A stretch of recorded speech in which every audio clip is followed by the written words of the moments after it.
Hello दोस्तों, कैसे हैं आप लोग। तो आज की क्लास में हम यहाँ पर करेंगे एक्सरसाइज नरेशन की। काफ़ी यूजफुल होगी आप सभी लोगों के लिए। बेसिक क्वेश्चंस हैं, डिफरेंट तरीके से पूछे गए हैं और पूरी क्लास जरूर देखें। लास्ट में आप लोग अपना टोटल स्कोर भी बता सकते हैं कि आज मैंने जितने भी सेंटेंस यहाँ पर कराए हैं उनमें से आपका टोटल स्कोर कितना हुआ है। चलिए क्लास को शुरू करते हैं। और उससे पहले मैं आपको बता दूं, यदि आप लोगों ने अभी तक इंग्लिश पॉइंट का ऐप डाउनलोड नहीं किया हो तो इंग्लिश पॉइंट का ऐप भी डाउनलोड कर सकते हैं। वहाँ पर भी आपको क्लासेस मिलती हैं, साथ ही साथ पीडीएफ नोट्स वगैरह और भी कई सारी चीज़ें प्रोवाइड कराई जाती हैं। सबसे पहला सेंटेंस है sentence number 1, the teacher promised. ये हो गई आपकी रिपोर्टिंग वर्ब और यहाँ पर अब आपको रिपोर्टेड स्पीच लिखना है और इनडायरेक्ट स्पीच बनेगी। फर्स्ट ऑप्शन है that we can learn 3 English songs, if we learn 3 English songs, या we would learn 3 English songs, या फिर whether we would learn 3 English songs, या who will learn 3 English songs. कौन सा option right होगा? 5 option है आपके पास यहाँ पर, ए बी सी डी और ई। ध्यान से देखो, जल्दी से बताओ। तो सबसे पहले देखिए, सबसे पहले आपका ये रिपोर्टिंग वर्ब किसमें है? पास्ट में है। टीचर प्रोमिस्ड लिखा है ना, तो आपकी जो रिपोर्टेड स्पीच बनेगी ये भी पास्ट टेंस में ही बनेगी। अब हम ऑप्शन नंबर ए देखें तो ये ऑप्शन नहीं होगा क्योंकि यहाँ पर कैन लिखा हुआ है और रिपोर्टेड स्पीच के अकॉर्डिंग हमें यहाँ पर कैन का कोड बनाना होता।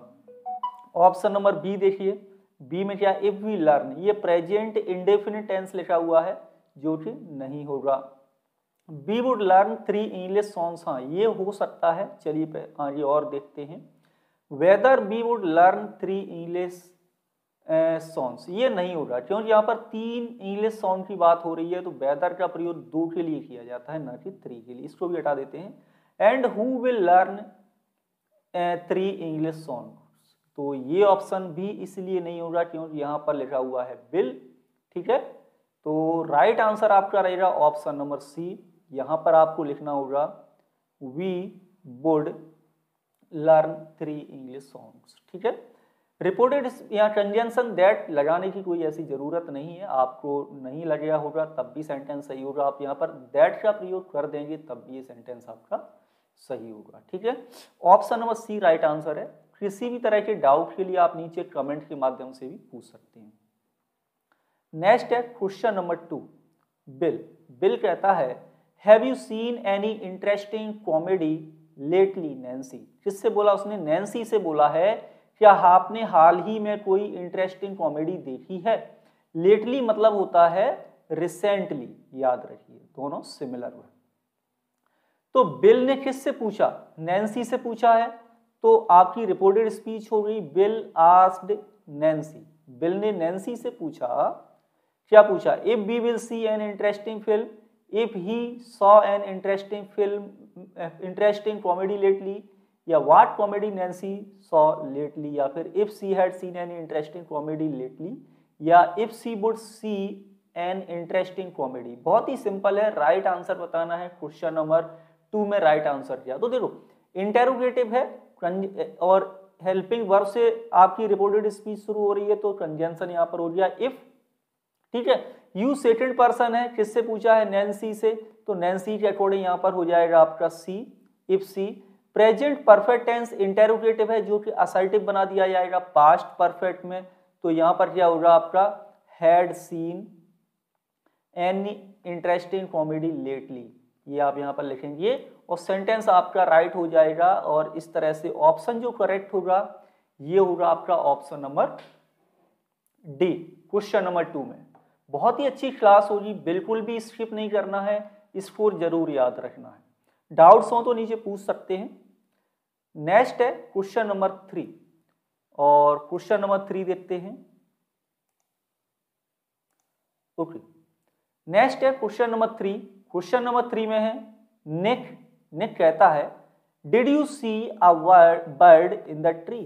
क्या आपने पेड़ पे पक्षी को देखा? तो निक वंडर्स। ठीक है, तो इसे प्रेजेंट में बना रहे हैं, ध्यान रहे। रिपोर्टिंग वर्ब किस में बन रही है? प्रेजेंट में।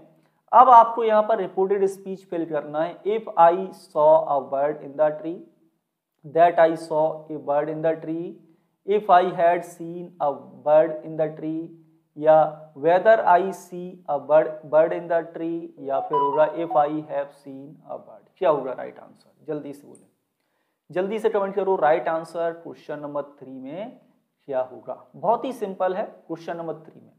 तो क्वेश्चन नंबर 3 में देखो, रिपोर्टिंग वर्ब आपकी प्रेजेंट में है, तो रिपोर्टेड स्पीच जिस टेंस में है उसी टेंस में रहेगी, आपको ये चेंज नहीं करना है, ठीक है। अब यहाँ पर इंटेरोगेटिव है तो कंजंक्शन क्या लगा देंगे हम, इफ। तो इफ वाले देखो कौन कौन, इफ और वेदर आता है। अब देखो यू क्या है आपका, यू आपका सेकंड पर्सन है जो रिपोर्टिंग वर्ब के ऑब्जेक्ट के अनुसार होगा। हमने यहाँ पर मी मान लिया तो फिर यहाँ पर आ जाएगा आपका आई, इफ आई। अब पास्ट इंडेफिनिट है तो पास्ट इंडेफिनिट का पास्ट इंडेफिनिट ही रहेगा, इसे पास्ट परफेक्ट नहीं बनाना है। तो क्या हो जाएगा आपका, if I saw a bird in the tree. कौन सा ऑप्शन राइट होगा, option number A right answer होगा क्वेश्चन नंबर 3 में। क्लियर है। नेक्स्ट है क्वेश्चन नंबर 4, और 4 में है डिक टू लूसी।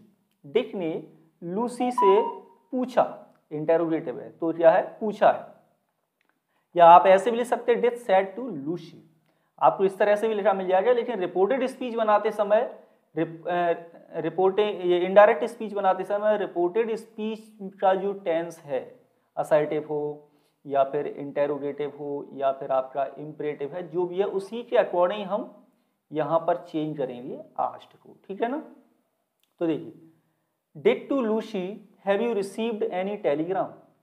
तो यहाँ पर जो अब आपको आंसर लिखना है वो क्या लिखना है, डिड आस्क्ड, किससे पूछा है, लूसी से पूछा है, कोई जरूरत नहीं है। इफ इंटेरोगेटिव है, इफ हो गया। अब ये इंटेरोगेटिव सेंटेंस है, इसको हम बनाएंगे असर्टिव। यू किसके अकॉर्डिंग चेंज होगा, लूसी के अकॉर्डिंग, और लूसी के अकॉर्डिंग चेंज होगा तो क्या हो जाएगा, यहाँ पर लूसी का लूसी ले सकते हैं। यहाँ पर देखिए लूसी लिखा हुआ है तो इन्हीं में से आपको देखना है, तो हमने यहाँ पर लिख दिया लूसी। प्रेजेंट परफेक्ट टेंस लिखा हुआ है, प्रेजेंट परफेक्ट किसमें चेंज हो जाएगा आपका, पास्ट परफेक्ट में, ठीक है। माई फर्स्ट पर्सन है, पजेसिव केस है जो डिड के अकॉर्डिंग चेंज होगा, तो यहाँ पर हो जाएगा आपका हिज, और ये हो गया आपका टेलीग्राम। क्लियर है। तो कौन सा ऑप्शन राइट है क्वेश्चन नंबर 4 में, option number A right answer होगा यहाँ पर। नेक्स्ट है सेंटेंस नंबर है 5 में है Ann write down my address. Ann ने किसी से कहा, किसी का मुझसे ही कहा है, एन आस्क्ड मी, एन ने मुझसे पूछा राइट डाउन माई एड्रेस। तो रिपोर्टिंग वर्ब देखो पास्ट में लिखी हुई है। अब ये सेंटेंस कैसा है, इंपरेटिव लिखा हुआ है। अब इंपरेटिव में आपको क्या करना है, इसमें क्या करना है रिपोर्टिंग वर्ब का, तो फर्स्ट ऑप्शन देते हैं, he wrote down my address, to write down my address, he had written her address, या she writes down her address, या she wrote down his address. तो क्वेश्चन नंबर 5 देखिए, question number 5 में क्या होगा, imperative sentence है, conjunction to लगाएंगे, इसके बाद आपका आएगा राइट डाउन माई, आपका फर्स्ट पर्सन है जो एन के अकॉर्डिंग चेंज होगा, जो हो जाएगा आपका हर, फिर आपको लिखना है यहाँ पर एड्रेस। कौन सा ऑप्शन राइट है, option number B question number 5 में। हाँ जी। नेक्स्ट है सेंटेंस नंबर 6 है, he said I am very busy today. उसने कहा आज मैं बहुत ही व्यस्त हूँ, ठीक है। अब देखिए, रिपोर्टिंग वर्ब पास्ट में है, रिपोर्टेड स्पीच प्रेजेंट में लिखी हुई है, रिपोर्टिंग वर्ब पास्ट का पास्ट हो गया। कंजंक्शन दैट लगा भी सकते हैं, नहीं लगाएं तब भी सही होगा, यहाँ पर नहीं लगा है किसी में, कोई दिक्कत नहीं है। अब आई क्या है आपका, आई फर्स्ट पर्सन है जो किसके अकॉर्डिंग चेंज होगा, ही के अकॉर्डिंग, तो आई का I becomes he. Reporting verb past में है तो प्रेजेंट का पास्ट हो जाएगा, वेरी का वेरी रहेगा, बिजी एडजेक्टिव है बिजी रहेगा, टुडे बिकम्स क्या हो जाएगा, दैट डे, ये टाइम चेंज होगा। तो इस तरह से क्वेश्चन नंबर 6 में जो करेक्ट आंसर है ये है आपका option number C. Yes. Next है सेंटेंस 7 में है, लीना सेड, लीना ने कहा, where have you been yesterday, कल तुम कहाँ होकर आए हैं या कहाँ गए थे। तो लीना आस्क्ड, ठीक है, इंटेरोगेटिव सेंटेंस है, WH वर्ड से स्टार्ट हो रहा है, तो कंजंक्शन भी क्या बनाएंगे हम, पहले वही WH वर्ड बना देंगे जो ऊपर लिखा हुआ है। अब ये प्रेजेंट परफेक्ट टेंस है, सेकंड पर्सन है, जो कि किससे चेंज होगा, रिपोर्टिंग वर्ब के ऑब्जेक्ट से। ध्यान रहे सेंटेंस में कई बार आपको ऑब्जेक्ट लगे नहीं मिलेंगे डायरेक्ट नरेशन में, इनडायरेक्ट में आपको देखना है। तो यहाँ पर हर माना है तो फिर ये क्या हो गया है, सी। ठीक है, सभी में सी है तो हम भी यहाँ सी लिख देते हैं। प्रेजेंट परफेक्ट किस में चेंज हो जाएगा, पास्ट परफेक्ट टेंस में, बी। यस्टरडे किस में चेंज हो जाएगा, कमेंट करके बताओ। यस्टरडे किस में चेंज हो जाएगा, यस्टरडे चेंज हो जाएगा लास्ट डे या day before, the day before. ठीक है, द डे बिफोर मतलब एक दिन पहले यानी यस्टरडे, तो ये आपका हो गया द डे बिफोर। ठीक है, लास्ट डे नहीं है, प्रीवियस डे नहीं है, कोई दिक्कत नहीं है। द डे बिफोर मतलब एक दिन पहले, द डे बिफोर यस्टरडे होता है तो 2 दिन पहले हो जाता है। तो यहाँ पर जो करेक्ट आंसर है आपका क्वेश्चन नंबर 7 में ये होगा ऑप्शन नंबर ए। बहुत ही अच्छे क्वेश्चन है। और नेक्स्ट है सेंटेंस 8। सेंटेंस नंबर 8 है, he thought what am I going to do. उसने सोचा मैं क्या करने वाला हूँ। He thought reporting verb past में है, रिपोर्टिंग वर्ब लिखी हुई है पास्ट में। अब यहाँ पर क्या करना है, जो WH वर्ड है उसी को आप कंजंक्शन बनाइए। व्हाट हो गया, प्रेजेंट प्रोग्रेसिव टेंस है, ये किस में चेंज हो जाएगा, ये चेंज हो जाएगा पास्ट प्रोग्रेसिव में। आई फर्स्ट पर्सन है जो कि सब्जेक्ट के अकॉर्डिंग चेंज होगा तो आई बिकम्स ही। और पास्ट प्रेजेंट कंटिन्यूअस टेंस किस में चेंज हो जाएगा, पास्ट कंटिन्यूअस टेंस में। तो ये हो जाएगा he was going to do. कौन सा ऑप्शन राइट है, तो ऑप्शन राइट है आपका यहाँ पर ऑप्शन नंबर बी इस सेंटेंस में। आगे बढ़ते, नेक्स्ट है सेंटेंस आपका 9। सेंटेंस नंबर 9 में है, मदर आस्क्ड मी, माँ ने मुझसे पूछा, why I have spent all the money, that I had spent all the money, if I had spent all the money, when I spend all the money, if I will spend all the money. कौन सा option right है, तो reporting verb past में है तो reported speech भी हमें past में ही चाहिए। इसे हटाओ, ये प्रेजेंट में है, इसे भी हटा दो। अब बी और सी में से राइट आंसर होगा। इफ कब आता, अब आस्क्ड किया है तो क्वेश्चन ही पूछा है, क्वेश्चन पूछा है तो दैट कंजंक्शन का यूज नहीं होगा। और राइट आंसर आपका ऑप्शन नंबर सी रहेगा कि if I had spent all the money. ये है राइट आंसर क्वेश्चन नंबर 9 का। नेक्स्ट सेंटेंस लेते हैं और नेक्स्ट सेंटेंस है आपका सेंटेंस नंबर 10।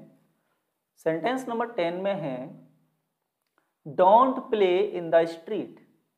ठीक है, यानी गली में मत खेलो। आपको बताना कौन सा राइट आंसर है। माई मदर टोल्ड मी, मेरी माँ ने मुझसे कहा don't play in the street, ये करेक्ट होगा। या my mother said to play in the street, या she asked me to play in the street, या mother told me not to play in the street, या my mother said I should play in the street. Reported speech है ये क्या है, reported speech. Reporting verb आपकी माई mother said इस तरह से लिखा होगा जो इनडायरेक्ट में क्या हो जाएगा, इंपरेटिव सेंटेंस है ना, निगेटिव लिखा हुआ है तो क्या करना है। अब यहाँ पर ये डोंट प्ले इस तरह से नहीं लिखना, नॉट टू का यूज करना होगा इनडायरेक्ट बनाते समय। ये निगेटिव नहीं है, ये भी निगेटिव नहीं है। Okay, said to me becomes told me, do not becomes not to, and play in the street. यानी कि ऑप्शन नंबर कौन सा करेक्ट है क्वेश्चन नंबर 10 का, ऑप्शन नंबर डी। नेक्स्ट आगे बढ़ते हैं, सेंटेंस है आपका 11 और 11 में है, एन कहती है, is your sister good at English, क्या तुम्हारी बहन इंग्लिश में अच्छी है। तो एन आस्क्ड मी, एन ने मुझसे पूछा, इंटेरोगेटिव सेंटेंस है। कंजंक्शन कौन सा आएगा, इफ ही तो आएगा। तो इफ कंजंक्शन देखिए कहाँ पर है, चलिए वेदर नहीं आएगा, वेदर तो चॉइस के लिए प्रयोग करते हैं। बस एक ही ऑप्शन राइट है, ऑप्शन नंबर बी, कि if my sister was, is becomes was good at English. ये है आपका राइट आंसर क्वेश्चन नंबर 10 का। तो आज की क्लास में इतना ही। आई होप क्लास अच्छी लगी होगी। मिलेंगे आपसे कल फिर नई क्लास के साथ। Thank you for watching.